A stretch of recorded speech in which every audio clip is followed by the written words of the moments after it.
民主监督联盟原本伫咧20日伫凯道举办反莱猪、富士安莱猪新田宴活动，但最近传出活动总召黄正中决定停办，并取消凯道落款申请，互担任新田宴主祭官廖胜峰感觉到对不起天地甲人民。在一日，伊特别前往台南市开基防宫，向玉帝负荆请罪。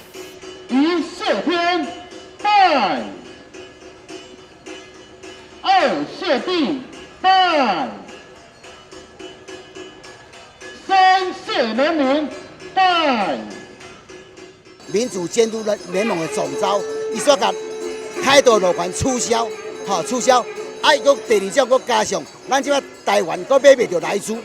根本就无来猪入来所以无这个材料好做，互咱措手不及。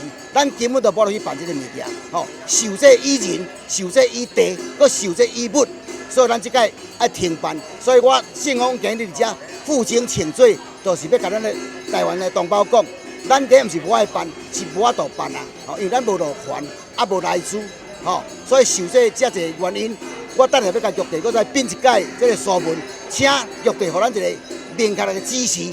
普天子孙尽发，玉皇大帝陛下，来自新天人，下官所闻。廖胜峰嘛书问问天，求签请玉帝指引方向，尚未到才等出第一杯，就拔着银杯，结束了正常的活动。廖胜峰进一步解释，应杯是上苍唔甘伊遐尔辛苦，要互整个事件到这为止。台南新闻赵硕维采访报道。